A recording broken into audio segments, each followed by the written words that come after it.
तो guys last video linear equations की आ गई है, जिसमें हम लोग कवर करने वाले गाइस अपस्ट्रीम और डाउनस्ट्रीम के क्वेश्चंस। ठीक है, देखो जब अभी तक जितने भी वर्ड प्रॉब्लम हमने कवर किए हैं उसमें सबसे ज्यादा इंपॉर्टेंट गाइस अपस्ट्रीम और डाउनस्ट्रीम है। ठीक है, 100% क्वेश्चन आने के चांस होते हैं। तो मैं आपको एक बार आसान भाषा में समझा देता हूँ कि अपस्ट्रीम और डाउनस्ट्रीम होता क्या है। ठीक है, बहुत आसान भाषा में समझाता हूँ अपस्ट्रीम और डाउनस्ट्रीम क्या होता है। देखो मान लेते हैं ये हमारी रिवर है। ठीक है, मान लेते हैं ये हमारी रिवर है। ठीक है, और ये हमारी बोट है। ठीक है, एक सेकेंड, यहाँ थोड़ी बोट सही बना दूंगा। हाँ, ये हमारी गाइस बोट है। ठीक है, अब देखो होगा क्या गाइस, जैसे जैसे आपने कभी बोटिंग करी होगी तो कभी कभी क्या होता है, रिवर ऐसे मान लो राइट टू लेफ्ट जा रही है, रिवर राइट टू लेफ्ट जा रही है। ठीक है, और कभी कभी होता है आपकी बोट भी उसी के साथ साथ जा रही होती है और आप चप्पू भी मार रहे होते हो। ठीक है, मतलब क्या है, आप रिवर की डायरेक्शन में जा रहे हो और आप अपने भी चप्पू मार रहे हो, प्लस रिवर भी आपको धक्का दे रही है साथ में। ठीक है, एक केस ये हो गया। दूसरा केस होता है कि रिवर जा रही है ऐसे, पर आप जा रहे हो ऐसे, आप उसका अपोजिट चप्पू मार रहे हो, उसके अपोजिट डायरेक्शन। ठीक है, देखो दो चीजें बोली, या तो रिवर, या तो देखो क्या होगा मैं आपको दिखाता हूँ कि आपकी बोट ऐसे जा रही है। भाई बोट ऐसे क्यों जा रही है, क्योंकि आप चप्पू इस साइड मार रहे हो, और मान लेते हैं आप रिवर की अपोजिट डायरेक्शन में चप्पू मार रहे हो। ठीक है, तो रिवर ऐसे जा रही है तो आप अपोजिट जा रहे हो। ठीक है, वही अगर मैं बोलूं कि रिवर अभी भी ऐसे ही जा रही है, पर अब आप चप्पू कहां मार रहे हो, उस रिवर की डायरेक्शन में चप्पू मार रहे हो। ठीक है, तो बोट आपकी ऐसे जाएगी। दो केस हो सकते हैं ना। ठीक है, तो दोनों केस गाइस देखो क्या होता है, जो ये वाला केस होता है ना, ये केस होता है गाइस अपस्ट्रीम का केस।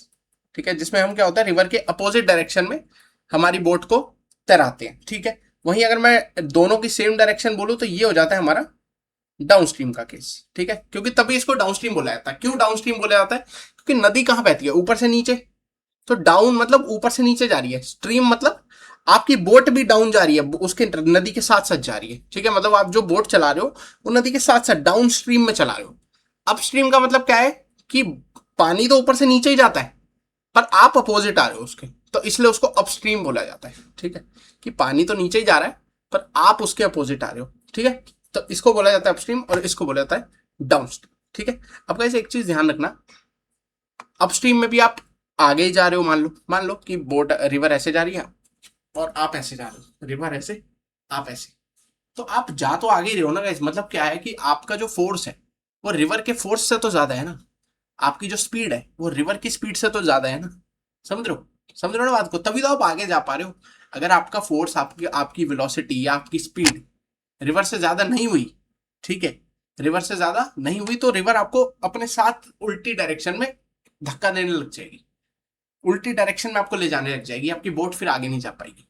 ठीक है, पर अपस्ट्रीम में क्या होता है, बोट आगे जा रही है, मतलब आपका जो फोर्स है, आपकी वेलोसिटी है, वो क्या है, रिवर से ज्यादा। तो ये याद रखना कि जो बोट की वेलोसिटी होती है वो बड़ी होती है रिवर की वेलोसिटी में, रिवर की वेलोसिटी से। ये होता है अपस्ट्रीम में, ये गिना जाता है।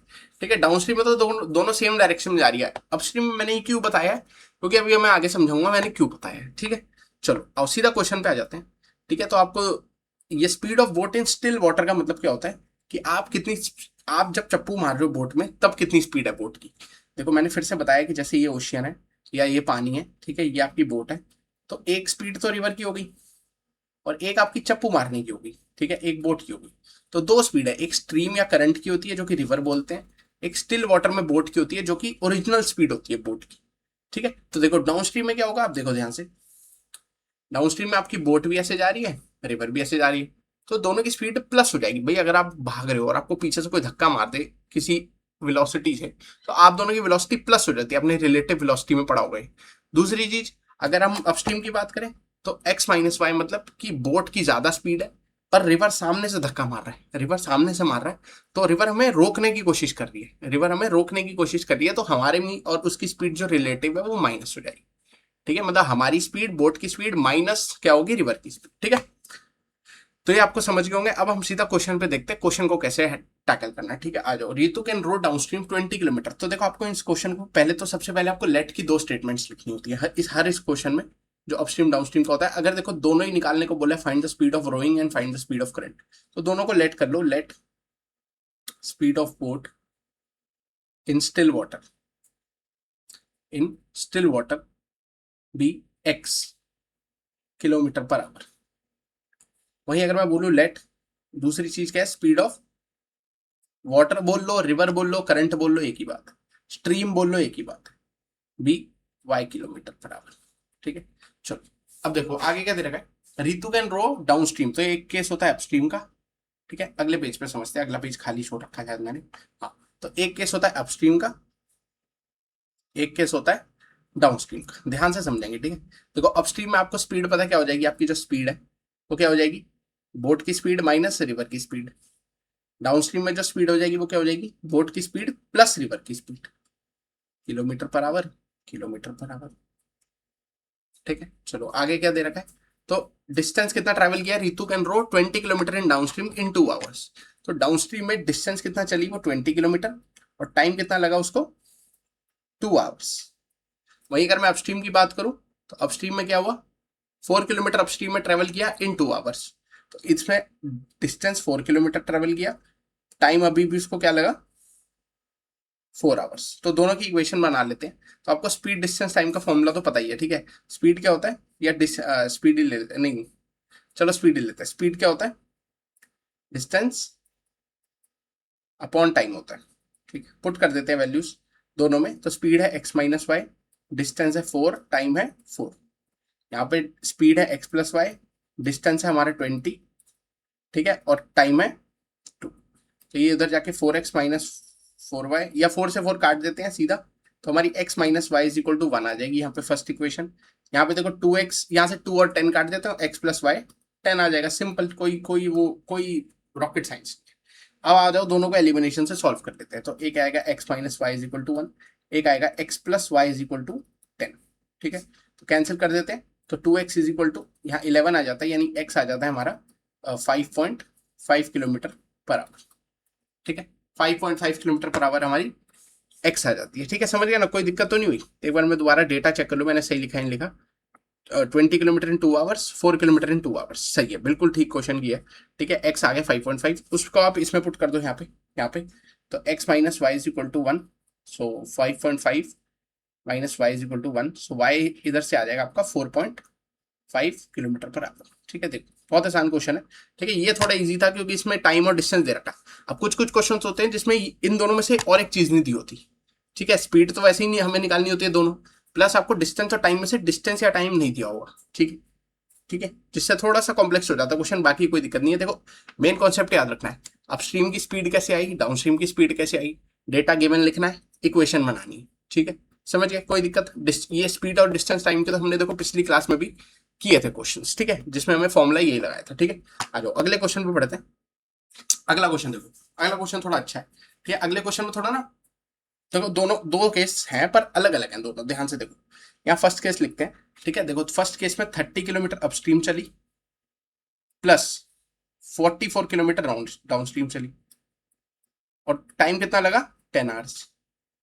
यहाँ पे दूसरा केस देखो, 40 kilometre upstream plus 55 kilometre downstream, और टाइम कितना लगा, 13 आवर्स। ठीक है, तो हमें दोनों की अलग अलग बनानी पड़ेगी। अब पहला केस और दूसरा, पहले अपस्ट्रीम का केस देख लेते हैं कि स्पीड कितनी हो जाती है। अपस्ट्रीम में हो जाएगी x-y किलोमीटर पर आवर। देखो लेट वाली स्टेटमेंट्स आप खुद लिख लेना, ठीक है। डाउनस्ट्रीम की लिख लेते हैं x+y किलोमीटर पर आवर। ठीक है, चलो आज दोनों इक्वेशन बनाएंगे, देखो ध्यान से देखेंगे। ठीक है, सबसे पहले तो 30 किलोमीटर अपस्ट्रीम। ठीक है, 30 किलोमीटर अपस्ट्रीम का मतलब है कि 30 किलोमीटर अपस्ट्रीम जाने में उसको कितना टाइम लगेगा। भाई दोनों का टाइम प्लस करके टाइम लिख रहे हैं ना, दोनों का टाइम ही तो प्लस हो रहा है, और = 10 आवर्स। तो यहाँ पे हमें टाइम का फॉर्मूला लगाना पड़ेगा। तो इस केस में मैं बोलूँ टाइम जो 30 किलोमीटर अब चली कितना हो जाएगा, कितना होता है टाइम का फॉर्मूला, क्या होता है, डिस्टेंस अपॉन स्पीड। डिस्टेंस कितना है 30, और स्पीड कितनी है x-y, प्लस ये वाला टाइम 44 वाला, तो 44/x+y, और कितना टोटल टाइम लगा, 10 आवर्स। ठीक है, वही दूसरी इक्वेशन बनाते हैं। आ जाओ दूसरी इक्वेशन बनाते हैं। इसको मैं जरा ऐसे नहीं लिखता, इसको मैं T1 लिख देता हूँ, इसको T2 लिख देता हूँ। ठीक है, दूसरी इक्वेशन बनाते हैं। देखो दूसरी क्या है, T3 ले लेते हैं इसको, T3 आ जाएगा। देखो डिस्टेंस अपॉन स्पीड, अब 40 किलोमीटर डाउन गया, नहीं 40 किलोमीटर अप गया है, तो अप पे तो स्पीड x-y है, प्लस 55 गया डाउन तो x+y, और टाइम कितना लग रहा है 30। देखो दो इक्वेशन बन गई। यहाँ मैं एक बार दोनों इक्वेशन लिख देता हूँ। क्या क्या बनी, 30 30/x-y plus 44/x+y is equal to 10। दूसरी इक्वेशन क्या बनी, 40/x-y प्लस 55/x+y, और इसमें कितना आ रहा है 13। अब गाइस एक चीज याद रखेंगे, देखो ध्यान से देखो, जब भी कोई इक्वेशन ऐसी बन जाए जिसमें वेरिएबल कहाँ आ जाए, डिनोमिनेटर में, कहाँ आ जाए, डिनोमिनेटर में। अभी तक जितने हमने क्वेश्चन किए ना, एलिमिनेशन, सब्स्टिट्यूशन, उसमें जो वेरिएबल होता था ना एक्स या वाई, वो हमेशा न्यूमरेटर में होता था। और यहाँ पे देखो, यहाँ पे क्या है आपका, डिनोमिनेटर में। तो आपको देखो क्या करना है, ध्यान से देखना, बिल्कुल ध्यान से देखेंगे, कोई कोई जल्दबाजी नहीं है। मैं थोड़ा अच्छा सा पेन यूज कर लेता हूँ ताकि आपको दिक्कत। देखो यहाँ देखो, अगर मैं लिखूँ, मैं लेट कर लूँ, फिर से लेट कर लूँ, 1/x-y को मैं a लेट कर लूँ, और 1/x+y को मैं b लेट कर दूं, तो इससे क्या होगा, देखो इससे इक्वेशन कैसे बदल जाएंगी, ध्यान से देखिए। 30a प्लस 44b हो जाएगी, 40a प्लस 55b हो जाएगी। ये कैसे हो गई गाइस, कैसे हो गई बताओ। देखो, जो नीचे वाला डिनोमिनेटर में वेरिएबल था उसको मैंने ऊपर वाले में कन्वर्ट कर दिया। मैंने उस पूरे फ्रैक्शन को 1/x-y को a मान लिया।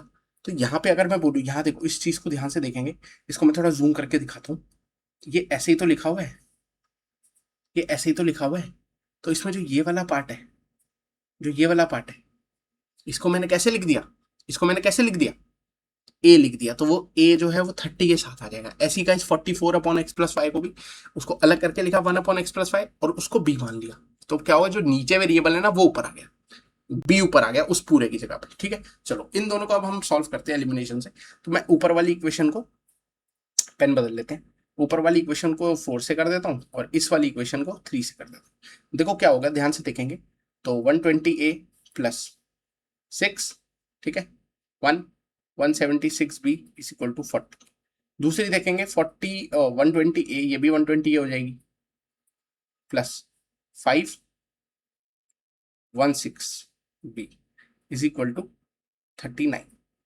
क्या आंसर आता है, ध्यान से देखिए, माइनस माइनस माइनस कर देंगे, ये कट गया, 6 में से 5 गए 1 और 1, और b इज इक्वल टू 1। तो b यहाँ से देखो क्या आ रहा है, 1/11 आ रहा है। ठीक है, अब इसको हम किसी में पुट कर देते हैं, मैं फर्स्ट वाली में कर देता हूँ। ठीक है, तो 30a प्लस 44, b की वैल्यू है 1/11, ये b की वैल्यू मैंने इसमें पुट कर दी। ठीक है, और इज इक्वल टू में 10 है। ठीक है, तो 30a प्लस यहाँ 4 आ गया, यहाँ 10 आ गया, तो a 30 इज इक्वल टू 6 हो गया। तो a यहाँ से आ जाता है 1/5। अब गाइस हमें देखो आंसर ऐसे ही नहीं छोड़ना है। ठीक है, हमें मेनली किसकी वैल्यू चाहिए थी क्वेश्चन में, ध्यान से देखेंगे, x और y की, i किसकी है, b और a की। तो वापस जो b और a को माना था वो फिर से सब्सटीट्यूट होगा, यानी मैं यहाँ पे 1/x+y जो माना था b, वो 1/11 हो जाएगा, और यहाँ पे 1/x-y जो माना था a, वो 1/5 हो जाएगा। क्रॉस मल्टीप्लाई करके फिर से देखो गाइस, दो इक्वेशन बनेगी, दिखाता हूँ आपको। देखो, एक बनेगी x+y इज इक्वल टू 11, एक बनेगी x-y इज इक्वल टू 5। फिर से इन दोनों का एलिमिनेशन करेंगे, यहाँ 2x आ गया, यहाँ 16 आ गया, तो x यहाँ से आ जाता है 8, इसको किसी में भी पुट कर देंगे तो y आ जाएगा, पुट करके आप देख लेना 3 आ जाएगा। ठीक है, तो यहाँ से 8 किलोमीटर पर आवर आ गया और 3 किलोमीटर पर आवर आ गया। ठीक है, अब इस क्वेश्चन में जो मेन क्रिस्प था, जो मेन कॉन्सेप्ट जानने वाला था, देखो क्वेश्चन कोई दिक्कत नहीं थी। सबसे पहले तो ऊपर वाले क्वेश्चन में क्या हो रहा था, अपस्ट्रीम और डाउनस्ट्रीम अलग अलग दे रखा था, अलग अलग। इस क्वेश्चन में गाइस, इस क्वेश्चन में दोनों का टाइम प्लस करके एक केस बनाया, दोनों का टाइम प्लस करके दूसरा केस बनाया। ध्यान से देखो, 40 किलोमीटर अप का time plus 44 kilometre down, I mean 30 kilometre up का टाइम प्लस 44 किलोमीटर डाउन का टाइम प्लस करके एक केस बनाया जिसको 10 घंटे लगे। वहीं दूसरा केस देखो, 40 किलोमीटर अप 55 डाउन, दोनों को प्लस करके एक नया केस बनाया, यानी 13 आवर्स का। फिर गाइस मेन जो क्रिस्प था दूसरा, वो क्या था कि जब नीचे डिनोमिनेटर में आ जाए वेरिएबल तो उसको एक नया वेरिएबल मान लो। ठीक है, ये चीज का बहुत इंपॉर्टेंट है, ये मैं हाइलाइटर से मार्क कर, ये हाइलाइटर बन गया। हाँ, ये चीज बहुत इंपॉर्टेंट है, ये चीज आपको मतलब मैं क्या बताऊं, ये बहुत इंपॉर्टेंट है, ये पेपर में आती ही आती है।